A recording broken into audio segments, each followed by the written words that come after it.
Tamamulli durmuş yolu yatamam. Gözüllük cem bolup bir insana şan şöhretlik iştifali atamam. Peki dedi hak hudadır gâhine, yalkın vardı kahramanlık ruhuna. Orunlu bulmuktu hak uçmakına,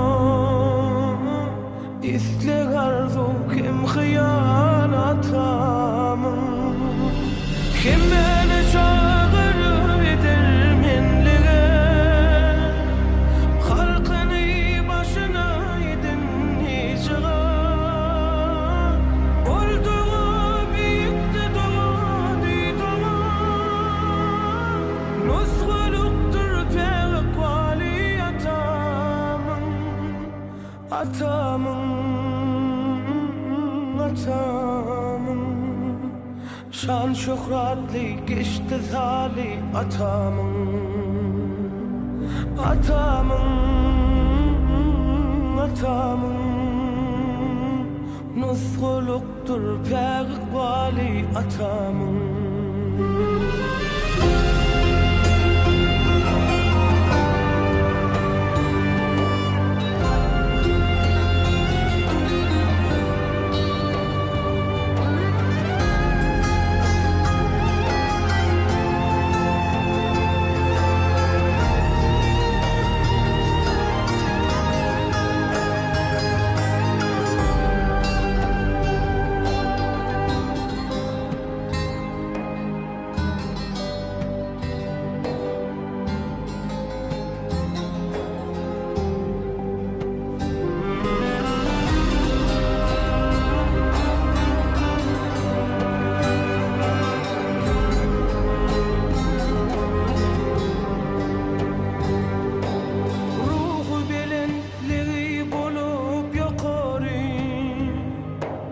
Yenip geçti ehli kıyınçılıkları,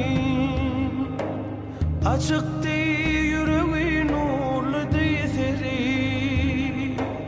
Bilyar onu gözül ili atamın, metece uzattu küme kolunu. Mukaddeslik saydı yine dilini,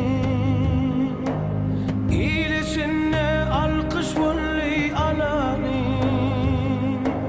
Yolları alkıştan dolu atamın, yaşı işler gül ömrünün yadıver. Büyük insan asır sayın adı yar, insan bir tevesin barka arttır yar. Görünlesi hem misali atamın, yurdumuza revaçlıklar yar olsun. Bağı bostan bulsun, gül gülzar olsun.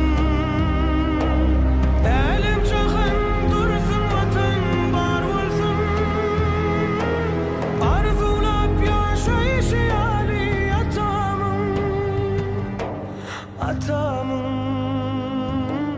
atamın, yolları alkıştan dolu atamın. Atamın, atamın, arzulap yaşayışı Ali atamın.